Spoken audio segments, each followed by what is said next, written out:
ঠিক আছে, আসুন আমরা চোখ বন্ধ করি। প্রভু যীশু, তোমাকে ধন্যবাদ, প্রশংসা, স্তুতি, আরাধনা আরো একবার প্রভু। প্রভু আজকে তুমি সুযোগ দিয়েছো প্রভু তোমার কথা শোনার। প্রভু কত মানুষ সুযোগ পেয়েও প্রভু তোমার কথা শুনতে পারে না, শুনতে চায় না। কত মানুষ চেষ্টা করলেও প্রভু তারা পায় না প্রভু, কিন্তু তোমার দয়া, তোমার করুণা, তোমার অনুগ্রহে আজকে আমরা সুযোগ পেয়েছি।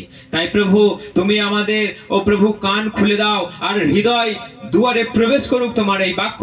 ও প্রভু তোমার জন্ম, ও প্রভু তোমার জন্মের বৃত্তান্ত আজকে আমরা ও প্রভু যেন জানতে পারি প্রভু, যে তোমার এই পৃথিবীতে আগমনের উদ্দেশ্য আমরা যেন জানা চেষ্টা করি এবং যেন জানতে পারি প্রভু যীশু, এবং যেন তোমার প্রতি আমাদের ও প্রভু ভক্তি, ভালোবাসা, শ্রদ্ধা যেন আরো দ্বিগুণ ও প্রভু যেন দ্বিগুণতর হয়ে ওঠে প্রভু। আশীর্বাদ করো সকলকে, সকলের সঙ্গে সঙ্গে থাকো। তোমার ইচ্ছা, তোমার পরিকল্পনা পূর্ণ হোক, এই প্রার্থনা প্রভু যীশু খ্রিস্ট আমি তোমার নামে চাই, আমেন। ঠিক আছে, প্রভু যীশু খ্রিস্টের জন্ম তারিখ কবে কে বলতে পারবে? প্রভু যীশু খ্রিস্টের জন্মের তারিখ 25 ডিসেম্বর। 25 ডিসেম্বর। কোথায় লেখা আছে? লেখা নেই কোনো জায়গায়। বাইবেলে লেখা আছে 25 ডিসেম্বর। ডিসেম্বর বলে কবে লেখা আছে প্রভু যীশু খ্রিস্টের জন্ম? লেখা নেই। শীতকালে। প্রভু যীশু খ্রিস্টের জন্ম ডেটটা লেখা না থাকলেও আমরা বুঝতে পারি যে তার জন্ম শীতকালে। ঠিক আছে, আমরা আজকে দেখব যে তিনি কেন এসেছিলেন। দু চার কথা কেউ যদি আমরা বলতে পারি, আমরা শুনি যে তিনি কেন এই জগতে জন্মগ্রহণ করলেন, কি এর কারণ হতে পারে। আমরা যদিও জানি, তাও আরেকবার আমরা শুনি একবার, তাহলে আমার একটু সাহস হবে যে আমরা সবাই জানি যে কেন তিনি জন্মগ্রহণ করলেন। কেন জন্মগ্রহণ করলেন প্রভু যীশু খ্রিস্টের এই পৃথিবীতে জন্মগ্রহণের কারণ কি? ঈশ্বর জগৎকে এত ভালোবেসেছিলেন যে তার একমাত্র পুত্রকে দান সেটা আমি জানি, করেছিলেন। কিন্তু কেন? কারণটা হচ্ছে যেন মানুষ পাপ থেকে উদ্ধার পায়। মানুষকে বাঁচাতে প্রভু জন্ম নিয়েছিলেন। মানুষকে বাঁচাতে, মানুষ যেন পাপ থেকে উদ্ধার পায়। আর আমি বলেছি, আমি অনলাইনে অনেকজনকে বলেছি, অনেকবার বলেছি, কিন্তু আমাদের এখানে অনেক সময় বলা হয় না। আর আর প্রভুর মৃত্যুর মধ্যে দিয়ে যেন মানুষ জীবন পায়, সেই জন্য প্রভু যিশু জন্মগ্রহণ করেছিলেন। একদম ঠিক কথা। প্রভুর মৃত্যুর মধ্য দিয়ে যেন মানুষ জীবন খুঁজে পায়, জীবনের রাস্তা দেখতে পায়। ঠিক আছে, আমরা দেখি যে কার মাইকটা খোলা আছে একটু মিউট করে দেবেন, তাহলে ডিস্টার্ব হবে না। আমরা প্রথমে দেখি তার সৃষ্টি। প্রথমে তার সৃষ্টি। তিনি সৃষ্টি করলেন ধ্বংস করবে বলে? না। হ্যাঁ, তিনি সৃষ্টি করলেন ধ্বংস করবে বলে? নিশ্চয়ই নয়। কারণ আমরা একটা জিনিস, কথাই আছে না, যার সৃষ্টি আছে তার ধ্বংস আছে। তাহলে তিনি কি সৃষ্টি করলেন ধ্বংস করবার জন্যই? সেটাই কি? কিন্তু এই ধ্বংসের নিয়মটা আজকে চলে এলো জগতে কার হাত ধরে? আমরা জানি যে শয়তানের হাত ধরে। আদম হওয়া তো একটা উপলক্ষ মাত্র, কিন্তু তার পেছনে কে কারণ? শয়তান। তো সেই জন্য তিনি সৃষ্টি করলেন ধ্বংস করবার জন্য নয়, শেষ করবার জন্য নয়। কিন্তু আমরা দেখলাম যে ধ্বংস পেছন পেছন হাত ধরে ঠিক এই জায়গাতে চলে এলো। কোথা থেকে শুরু হয়েছিল ধ্বংস? কোথা থেকে শুরু হয়েছিল? স্বর্গ থেকেই শুরু হয়েছিল। কারণ সেখানে শয়তানের ধ্বংস প্রথমে হয়েছিল, তাই তো? শয়তানের সর্বপ্রথম কোথায় হয়েছিল? স্বর্গেই হয়ে গিয়েছিল, সেখান থেকেই সে পতিত হয়েছিল। সেই জন্য দেখুন, আমরা যদি এই জিনিসগুলোকে আমরা ফলো করি, যে স্বর্গ থেকেই শয়তানের পতন, মানে যেখানে পবিত্র জায়গা, ধর্মময় জায়গা, সৎ জায়গা, যেখানে ঈশ্বরের আবাস, সেখান থেকেই ধ্বংস শুরু হয়ে গেল। হালেলুয়া। ঈশ্বরের কখনো এমন মনস্থ ছিল না যে আমি সৃষ্টি করেছি, এগুলোকে আবার একদিন ভেঙে আবার আমি নতুন করে গড়ব। না, ঈশ্বরের এরকম মনস্থ কোথাও লেখা নাই। কারণ তিনি এটাকে আবার বাঁচাবার জন্য তিনি যদি জন্মগ্রহণ করতে পারেন, তাহলে তিনি কি ধ্বংস করতে পারেন? অনেক মানুষের প্রশ্ন, তাহলে ঈশ্বর কেন রোগ দিচ্ছে? ঈশ্বর কেন মেরে দিচ্ছে? ঈশ্বর কেন ধ্বংস করছে? যা সৃষ্টি আছে ঈশ্বর কেন ধ্বংস করছে?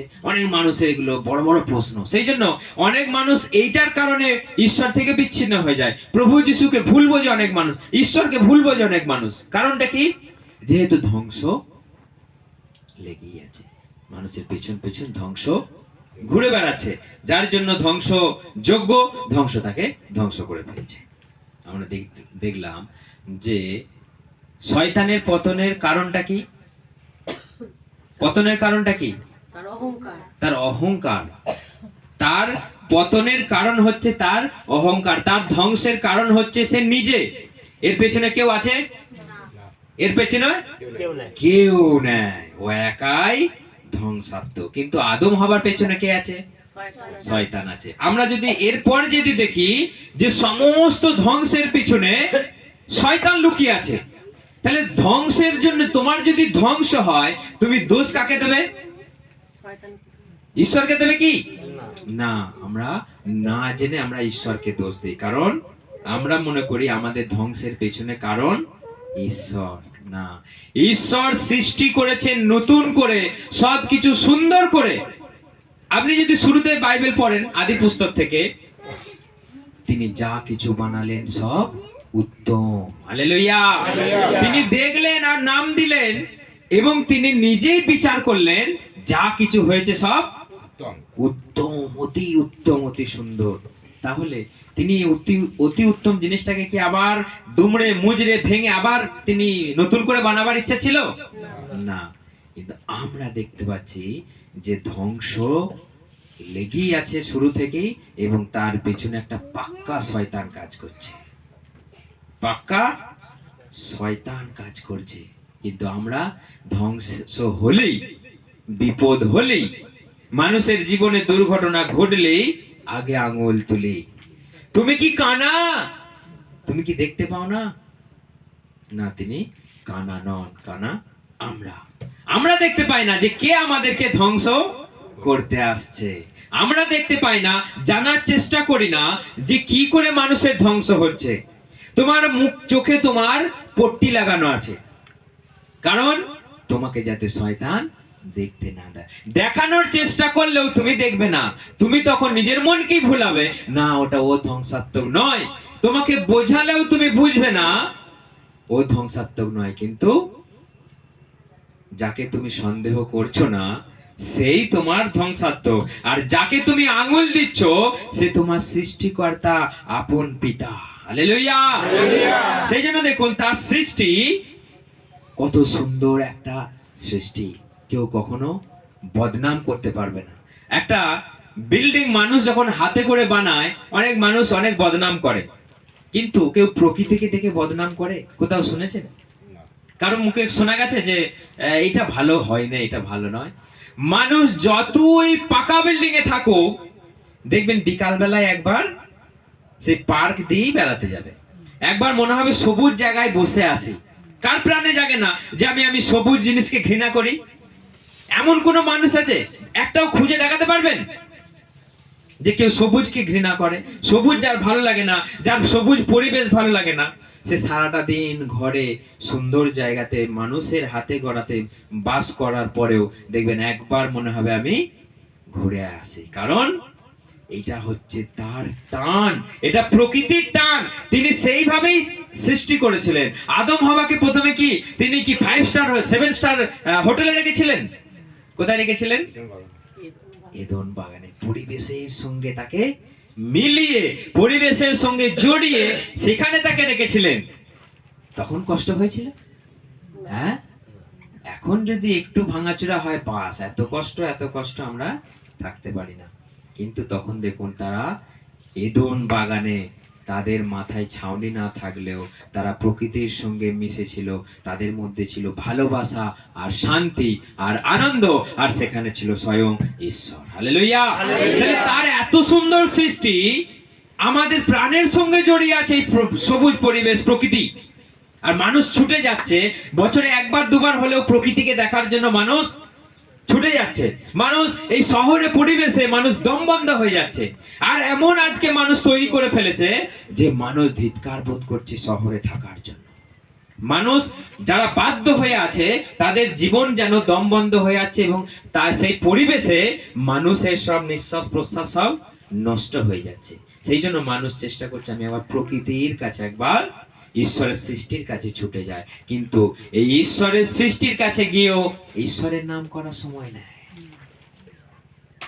তার সৃষ্টিকে দেখেও কখনো কেউ বলে না ঈশ্বর তুমি কত সুন্দর বানিয়েছো, কেউ বলে না। কেউ ভুলেও বলে একবার যখন কাশ্মীরে বেড়াতে যায়, কেউ ভুলেও বলে যে ঈশ্বর কত সুন্দর। যখন সমুদ্রে বেড়াতে যায়, সমুদ্রে কেউ বলে যে ঈশ্বর তুমি কত সুন্দর বানিয়েছো। কিন্তু আমরা যেখানেই যাই, আমরা সমুদ্রে যখন বোটে করে যাচ্ছি, আমরা চিৎকার করতে করতে যাচ্ছে যে ঈশ্বর তোমার সৃষ্টি সত্যি করেই তোমার হাতের ক্যালি কেউ বর্ণনা করতে পারবে না, কেউ বর্ণনা করতে পারবে না। আজকে আমরা বড় বড় কিছু বানাচ্ছি, মানুষের হস্ত নির্মিত, মানুষের জ্ঞান দ্বারা নির্মিত আজকে বিশাল বিশাল কিছু আছে পৃথিবীতে, কিন্তু তার কাছেও ঈশ্বরের সৃষ্টি যেটা তিনি বানিয়েছে তার কাছে কেউ দাঁড়াতে পারে না। হালেলুয়া। সেই জন্য আজকে আমরা এত কিছু দেখেও আমরা অনেক সময় তাকে স্বীকার করতে চাই না, আমরা তাকে স্বীকার করতে চাই না। কিন্তু আজকে আমরা তার সৃষ্টিটাকে নিয়ে আজকে আমরা ধ্বংস করার পরিকল্পনা করছি, ধ্বংস করার পরিকল্পনা করছি। আমরা সেইটাকে বাঁচাবার চেষ্টা করছি না, আমরা সেটাকে ধ্বংস করার চেষ্টা করছি। দেখুন, মানুষ মারার সব থেকে বড় যন্ত্রের কি নাম? মানুষ মারার সব থেকে বড় যন্ত্রের কি নাম? অ্যাটম বোমা, মানে পরমাণু বোমা, নিউক্লিয়ার বোমা। একটা পড়ে গেলে বাস, আমাদের পশ্চিমবঙ্গ, আমাদের বর্ধমান, আমাদের কলকাতা আউট, শেষ। এইরকম বোমা একটা পড়ে গেলে আউট আমরা। তাহলে একটা জিনিস, কেউ এমন জিনিস কোন মানুষ বানাতে পেরেছে যে একটা জিনিসে মানুষ এক চান্সে বেঁচে যাবে, একটা শহর একটা জিনিসে বেঁচে যাবে। আছে এরকম মানুষের কাছে কোন সৃষ্টি জিনিস? কিন্তু দেখুন, একটা বোমেতে একটা শহর শেষ করে দিতে পারে, কিন্তু একটা কোনো জিনিস নাই, একটা কোনো উপকারের জিনিস নাই। কোন সুনামি এলে একটা শহরকে মানুষ বাঁচাতে পারে? এমন কোন যন্ত্র আবিষ্কার করতে পেরেছে? একটা সুনামি এলে, একটা ঝড় এলে একটা মানুষকে বাঁচাতে পারবে? তার বেলায় নাই। কিন্তু একটা বোমেতে একটা শহরকে ধ্বংস করতে পারে, সেই রকম মানুষ আজকে তৈরি করেছে। কিন্তু ঈশ্বরের কাছে এমন একটা জিনিস আছে যে তিনি একটা জিনিস দিয়ে সমগ্র যে জগৎকে তিনি বাঁচাতে পারেন। হালেলুয়া। কি সেটা? হ্যাঁ, তার বাণী, তার রক্ত, তার আত্মবলিদান, তার জন্মগ্রহণ সমস্ত জগৎকে বাঁচাতে পারে। হালেলুয়া। আমরা জোরে হাততালি দিই এটার জন্য। আজকে তার সৃষ্টিকে আমরা ধ্বংস করছি। চিন্তা করুন, আজকে আমরা তার সৃষ্টিকে নিমেষে উড়িয়ে দিচ্ছি।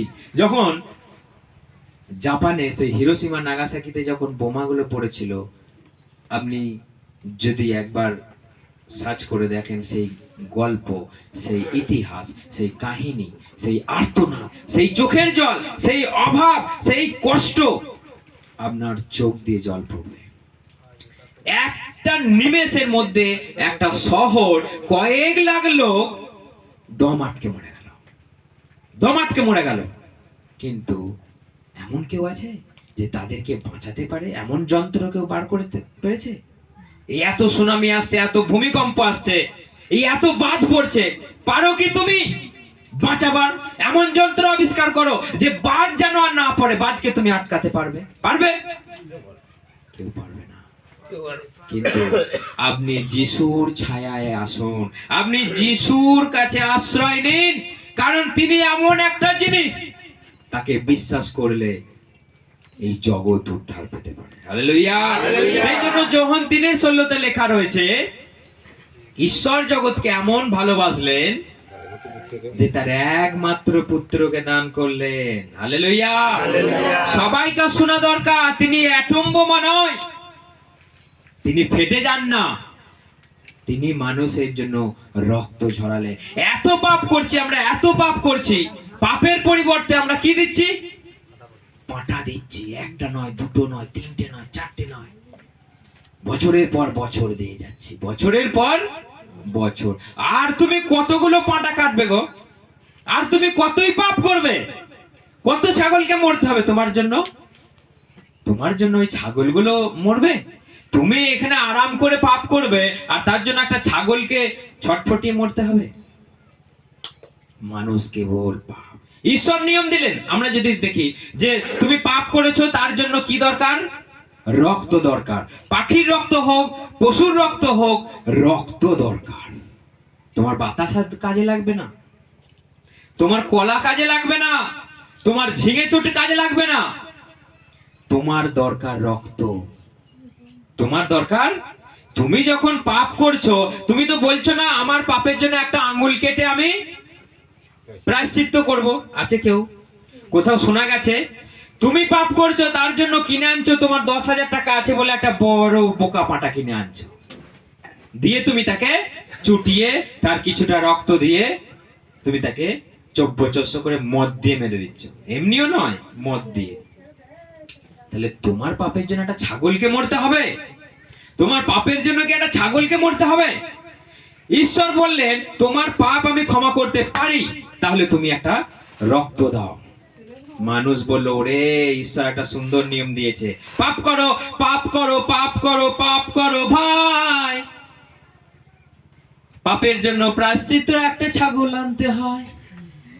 বাস, মজায় মজা। আজকে পাপ করছে, কি অসুবিধে?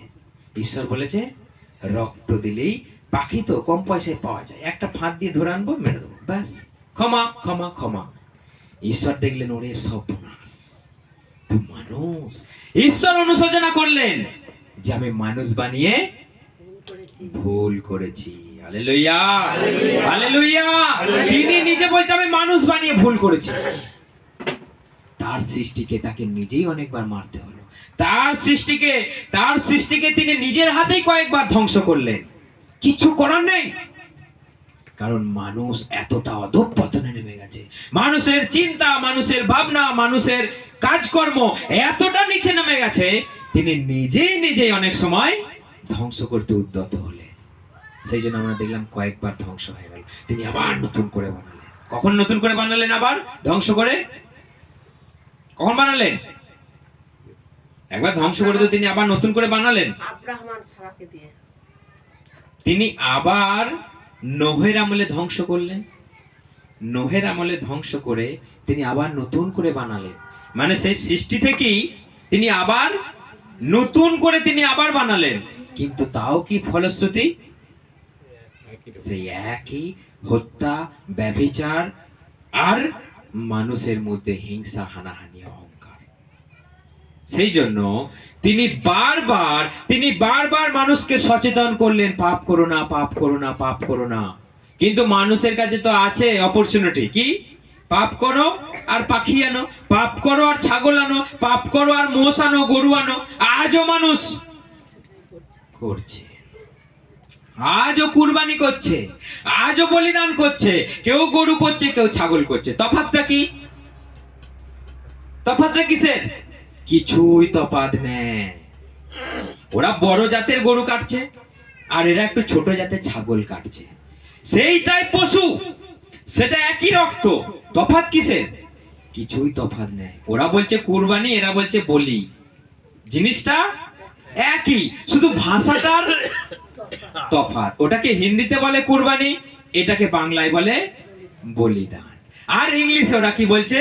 স্যাক্রিফাইস। হালেলুয়া। ঈশ্বর দেখে নিজেই চমকে গেলেন, ও মাই গড।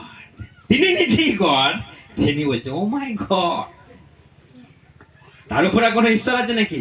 তিনি নিজেই চমকে গেলেন, ওরে সর্বনাশ, এরা তো অতি চালাক। বারবার একই পাপ করছে, একই পশু নিয়ে আসছে। ঈশ্বর তখন প্ল্যান করলেন, না এতে আর দেখছি হবে না, এতে আর হবে না। সেই জন্য তিনি যুগ যুগ ধরে মানুষকে এবার সচেতন করতে লাগলেন, তোমাদের জন্য একজন উদ্ধারকর্তা জন্মগ্রহণ করবে। হালেলুয়া। কে সেই উদ্ধারকর্তা? আমাদের নাসরতীয় যিশু খ্রিস্ট। তিনি যিশাইও দিয়ে বললেন, তিনি মিখা দিয়ে বললেন, তিনি জিরমীয় ভাববাদী দিয়ে বললেন যে তোমাদের জন্য একজনাকে দেয়া হবে, তোমাদের জন্য একজনা জন্মগ্রহণ করবেন। তিনি উদ্ধারকর্তা, তিনি মসিহা, তিনি নাসরতীয় যিশু খ্রিস্ট। কোথায় জন্মাবেন, কার বংশে জন্মাবেন, সব কিছু ক্লিয়ার মানুষকে বলে দেয়া হলো। কিন্তু তবুও কেউ আজকে টনক নড়লো না, তবুও কেউ বিশ্বাস করলো না যে উদ্ধারকর্তা জন্মগ্রহণ করলেন। লেখা আছে তিনি জন্মাবেন, তিনি মরবেন, তিনি 3 দিন পর জীবিত হয়ে উঠবেন, তাও কারো টনক নড়লো না। এ কি রে বাবা, কোন দেশি মানুষ এগুলো? এগুলো কার সৃষ্টি? তারই সৃষ্টি। তিনি তার কাছেই এলেন, তার সৃষ্টির সঙ্গেই এলেন সময় কাটাতে, দেখতে এলেন। দেখি তো এত কেন এদের বদবুদ্ধি কোথা থেকে পাচ্ছে? কি দেখলেন এসে? শয়তান এদেরকে শয়তানি করে তুলে রেখেছে। শয়তান এসে এদের লন্ডভন্ড করে দে। শুধু শয়তানের দোষ নয়, শয়তান বললেই করতে হবে, শয়তান বললেই করতে হবে। তোমাকে যদি একটা দানা ওষুধ দিয়ে দেওয়া হয়, তুমি খাও বলে খেয়ে নেবে? হ্যাঁ, তার বেলায় তুমি খাবে না ভাই, যদি বলে দেওয়া একটা দানা ওষুধ। কিন্তু পাপটা করতে তো মজা লাগে, একটু মেরে দিয়ে তো বেশ মাথাটা ঝিমঝিম করে, তখন তো মজাই মজা, তাই না? সেই জন্য তখন তার বেলা শয়তান আমাকে খাইয়ে দিয়েছে, শয়তান আমাকে, আমি পারছি না, শয়তান আমাকে টানছে। শয়তান টানে নেই, তোমার মন টানছে, সেইটা বলো। শয়তান টানে নেই। সেই জন্য দেখুন, যুগ যুগ ধরে ঈশ্বর বলে এলেন যিশায় ভাববাদী দ্বারা, বড় ভাববাদী যিশায় ভাববাদী দ্বারা, যে তোমাদের জন্য একটা কুমারী মায়ের, সব ক্লিয়ার, একটাও কোনো লুকোছাপা নয় তার কাছে, সব ক্লিয়ার বললেন যে কুমারী মায়ের গর্ভে জন্মগ্রহণ করবে। তাও মানুষের টনক নড়লো না, তাও মানুষ একটু নড়ে বসলো না। উদ্ধার করতে এসেছে, কোথায় এসেছে খুঁজবো, কোথায় এসেছে খুঁজবো। কারো কোনো ইচ্ছাই নাই বাঁচার, কারো কোনো ইচ্ছাই নাই যে আমি উদ্ধারকর্তাকে দেখবো, কোনো মানুষের উদ্ধার ইচ্ছাই নাই। অবশেষে উদ্ধারকর্তা নিজে প্রকাশ করলেন, আমি সেই, যেটা যিশায় ভাববাদী দ্বারা বলেছে। অবশেষে তোমাদের এই ভাববাণী পূর্ণ হলো। যেমনি বললো তোমাদের এই ভাববাণী পূর্ণ হলো, সবাইকার চক্ষু কপালে উঠে গেল। কারণটা কি? তুমি যোসেফের ছেলে, তুমি মেরির ছেলে, তুমি কাঠের কাজ করো, তুমি বলছো আমি উদ্ধারকর্তা। এত বড় সাহস কি করে হয়? মারবো দেখবি পাথরে করে, মারতে গেল তাকে। তিনি প্রকাশ করলেন, তবুও কারো বিশ্বাসই হলো না। Hallelujah, hallelujah, hallelujah. তাকে মার খেতে হলো অবশেষে। কার হাতে?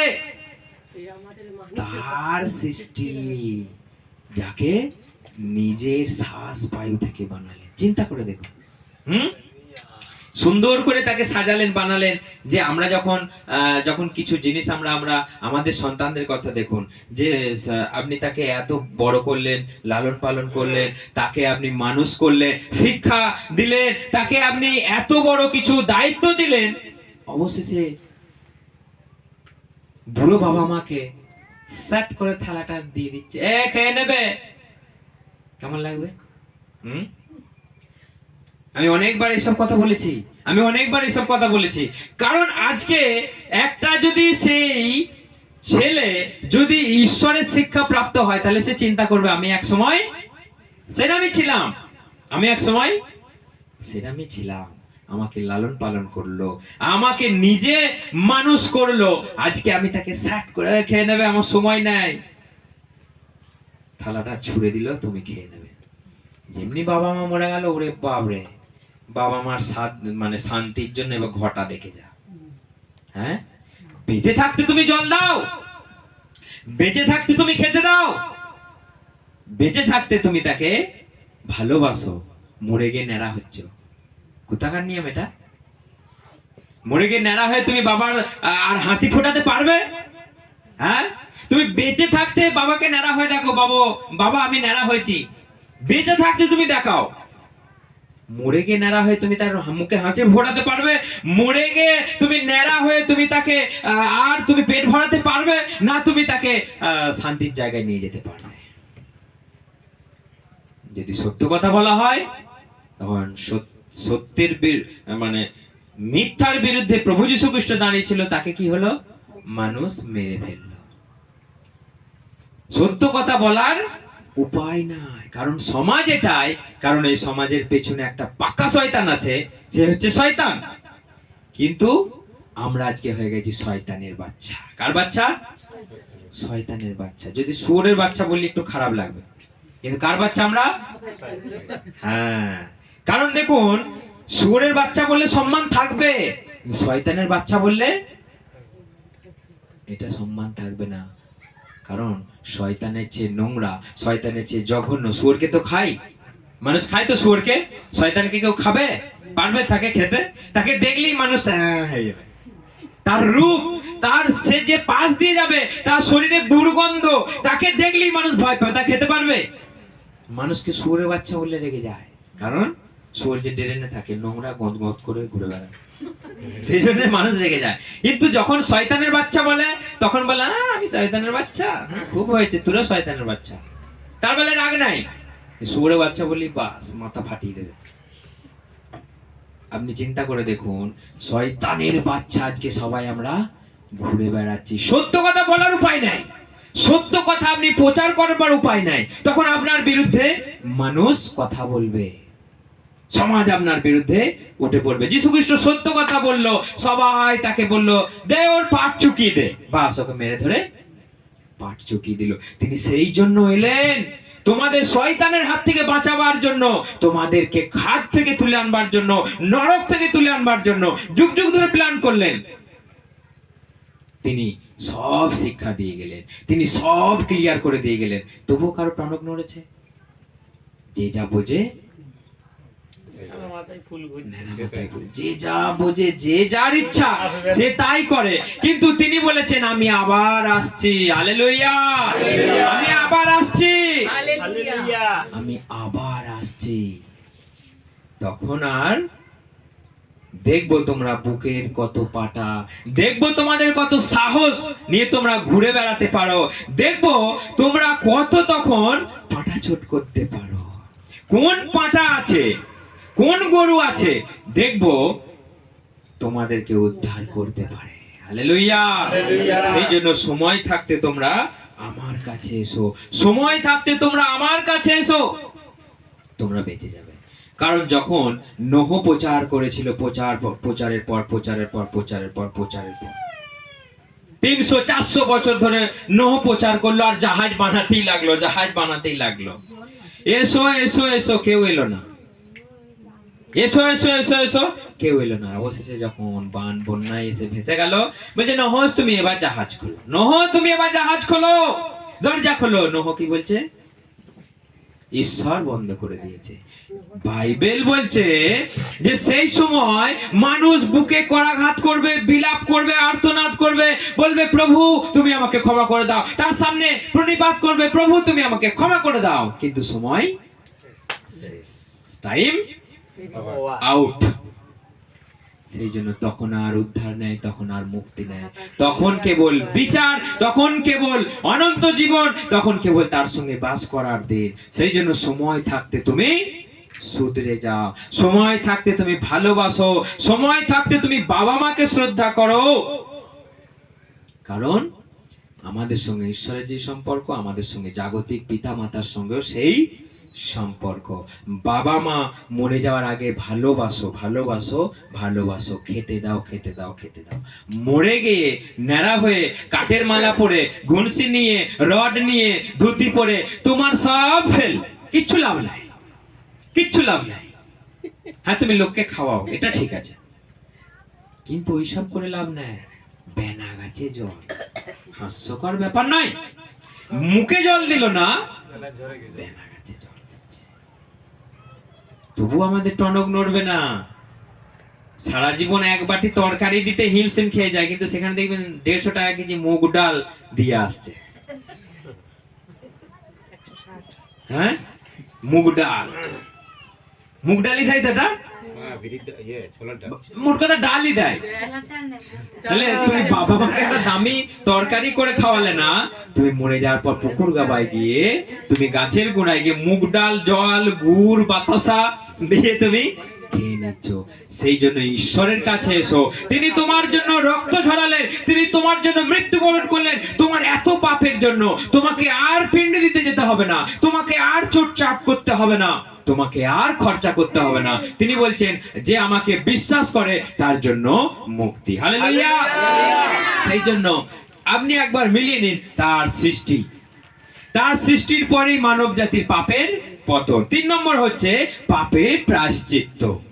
তার জন্য আমাদের যত নিয়ম নিয়ম নিয়ম, রক্ত রক্ত রক্ত, আজকে মানুষ এটার বিনিময়ে এত কিছু করে বেড়ায়, কিন্তু ঈশ্বর যে স্বয়ং নিজের রক্ত দিলেন। আমরা আজও তো ছাগল চোট করে বেড়াই, আজও আমরা কুরবানি করে বেড়াই, কিন্তু ঈশ্বর যে নিজের রক্ত দিয়ে মানুষের পাপের প্রায়শ্চিত্ত করে গেল, আমরা কেউ ধরতেই পারলাম না। আমরা কেউ ধরতেই পারলাম না। সবাই নিজের নিজের নিয়ম বানিয়ে নিলাম, নিজের নিজের ধর্ম। বড় বড় মানুষেরা এসে বড় বড় কথা বলে গেল, নিজের নিজের ধর্ম মানুষে নিজে নিজে বানিয়ে নিল। কিন্তু ঈশ্বর এসে যে নিজের রক্ত দিয়ে সবাইকার পাপের প্রায়শ্চিত্ত করে গেল, কেউ বুঝতে পারলো না, কেউ স্বীকারও করতে পারছে না। স্বীকার করতে গেলেই বলছে আমার ধর্ম আউট, স্বীকার করতে গেলেই বলছে আমাকে অমুক ধর্ম নিতে হবে। এখানে কোনো ধর্মের কোনো বালাই নাই, এখানে কোনো জাতপাতের বালাই নাই, এখানে কোনো নাম ধামের বালাই নাই, এখানে ধর্মকর্মের বালাই নাই, এখানে সত্যতার বালাই, এখানে পবিত্রতার, এখানে ঈশ্বরের মতো জীবনযাপন করবারই সিস্টেম আছে। হালেলুয়া। সেই জন্য তিনি সিদ্ধান্ত নিলেন নিজেকে বলিদান করবার জন্য, এবং সতর্কবাণী করে গেলেন কয়েকশো বছর ধরে। আসছে আসছে আসছে আসছে, এত সময় ধরে ধরে ধরে ধরে তিনি দিলেন, কিন্তু তাও অবশেষে তিনি আসছে।